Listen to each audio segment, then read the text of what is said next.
so today I wanted to do a video about unexpected breastfeeding things. I previously did a video about unexpected pregnancy symptoms, and I'll leave a link down below if you are interested in watching that. Just kind of stuff that kind of took me by surprise about being pregnant.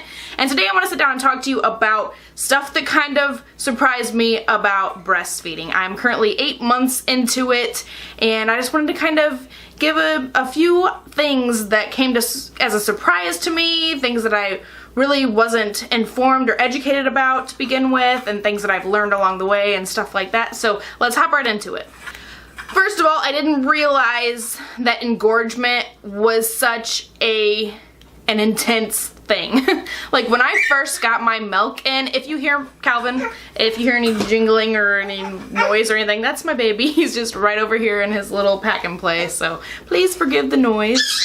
But I didn't realize that engorgement would be so intense. Like that first morning that my milk came in, I thought that there was something wrong. Like they were so rock hard and hurty and just painful, and I thought that I had, like, the whole things were like clogged ducts. That's how intense it was. Like that's what I thought was wrong. And I was not expecting, I mean, I read about engorgement. I heard that it was a painful thing, and I heard that it happens when you first get your milk in, you know, in the first few weeks and stuff like that, but it was a lot more intense than I was thinking. One thing that has also kind of caught me by surprise is the fact that Calvin pretty much hasn't grown out of the whole wanting to eat every 2 hours thing. Like, I would read, you know, what does a baby at 3 months eat? How often does a baby at 3 months eat? How often does a baby at 6 months eat? And I was like, okay, we're gonna start weaning down, right? But he still eats a ton. And he's a big boy. He's 23 pounds at 8 months, but he just loves to eat. He loves to feed. And I didn't realize how much of a cure-all it would be. It's like he's trying to talk over me. Whenever I speak, he's trying to talk back or something. If Calvin is awake, he definitely wants to eat every 2 hours still, and that I did not expect. Losing the weight. That's something that I thought, I gained a lot of weight with Calvin. I gained over 50 pounds. I'm not sure where I was the day that I had him, but I know that I was probably over 50 pounds at that point, because I was in the hospital from 32 weeks to 37 weeks when I had him, and at that 32 week mark I was already up 50 pounds, so who knows how much I gained in addition to that, because I was never weighed. I never weighed myself past that point when I was in the hospital. I realized that I did gain a lot more weight than most people do or should, and so being still, without having like really worked on it or anything, and still having 10 pounds to go, I realized that I mean, I'm still very lucky, very fortunate to only be 10 pounds away and not more than that. But at the same time, I expected it to totally melt off. The way they talk, it's like, okay, you're burning an extra 500 calories a day, so like if you're going to eat regularly, you should seriously be losing some weight. You should be losing like a pound a week. And I was doing that for the first like 3 or 4 months, and after that I've been totally stagnant. And from what I read, I thought it was like the 3 to 6 month range is where you're supposed to lose the most, and like that totally did not happen. But I mean, I've also read that some people won't even lose the last 5 pounds or so until they're done breastfeeding, until they wean, so maybe I'm one of those people. We'll just have to see.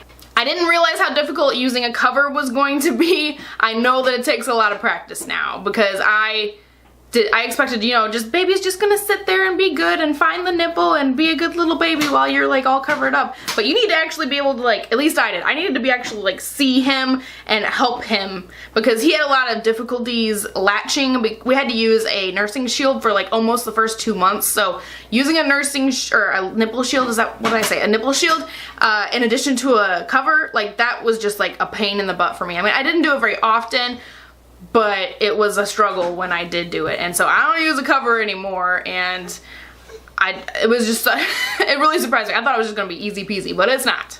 It takes some learning. You gotta like really get used to it and practice at it. One kind of negative thing that I didn't really experience is when I was pregnant, I thought as a breastfeeding mom I was going to feel so burdened and so like a cow. I thought that I was going to feel so bad, like like hate breastfeeding almost, you know, like I thought that I was gonna feel like, oh my gosh, all I'm doing is feeding him, I feel like a cow, you know, but I never actually felt that way, and I've actually really loved my breastfeeding journey. I also thought that I was going to have more feelings that my husband wasn't doing enough. I thought that I would always be on him, like, oh my gosh, all I do is feed the baby, what are you doing? But I don't think I was ever really like that. Maybe in the first few weeks, just because I was all crazy and hormonal and, you know, but I don't think that I was really ever like that like I thought I was gonna be.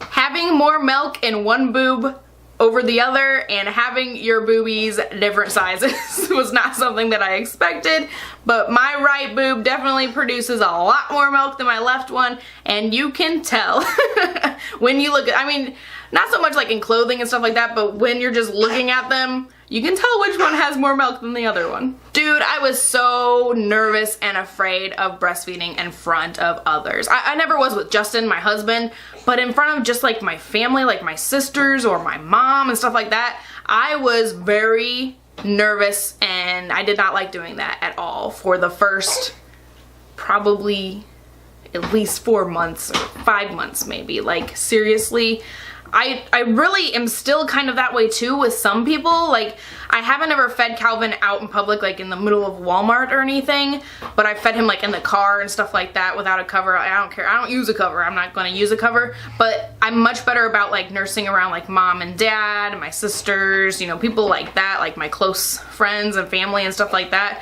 It's not a big deal to me, and yet, like if we go to a birthday party or something for like Justin's nieces and stuff like that, I don't feel comfortable nursing in front of them, like the aunts and uncles or my in-laws and stuff like that.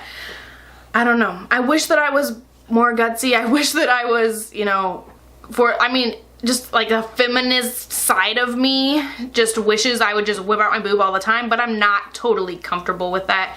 And looking back on those first few months where I was even afraid to do it in front of my mom, I'm like, that was so stupid. Why was I like that? Like, get the F over yourself, you know? So hopefully next time around, you know, I'll be able to be a little better with it from the beginning.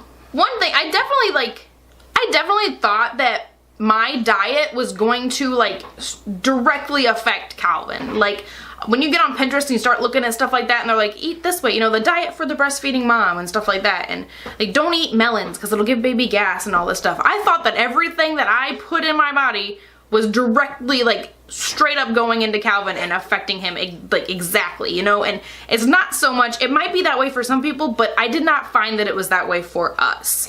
I thought that I had to be on this strict diet of, you know, whatever in order to not give Calvin gas or not make him fussy and stuff like that, and that just wasn't the case for us. So even though I wasn't very gutsy about breastfeeding in public or anything like that or around certain people and stuff like that, I have been very obsessed with like posting breastfeeding stuff on Facebook and stuff like that, and even like on Instagram I'll post pictures of me nursing Mr. Cal and whatnot, but I am not like that in real life. I didn't realize how I would be like so different in my like social media self versus my real self. Like I did not know that I was gonna be like all about the breastfeeding stuff all over Facebook all the time. So lastly, the most important, the best thing that I have learned along the way is something I did not expect, but to love breastfeeding as much as I do. I never expected to be so in love with it. Like, it's seriously the best thing ever. Like, it will fix pretty much anything that's wrong with the baby. He's tired, he's grumpy, you know, just he's anything. He's sad, you know, like if he bumps his head or something, it can fix pretty much anything that's wrong with Mr. Baby. Right, Cal? Right? It pretty much fixes everything. You know, he was being a crazy little boy this whole time I was filming, and then you give him a boob and he's cool. He's fine. So yeah, I mean, I am totally in love with it, and I know that it doesn't work out for everybody. I know not everybody loves it, but I just wish that everyone would give it a try because it's seriously the coolest, awesomest thing about being a mommy. It's like, it's probably my favorite thing about being a mommy. I love it so much. It's awesome. It just fixes everything, and it gives you time to bond. You know, if I work all day and I come home at 5 o'clock and I just get to relax and sit with Calvin instead of worrying about everything else, you know, you just get a moment to just sit down and be with your baby. Like seriously, I just love it so much. So I hope you guys enjoyed today's video. Please give it a thumbs up if you did like it. Let me know what other kind of mommy related videos you guys want to see, and I will talk to you next time. Bye.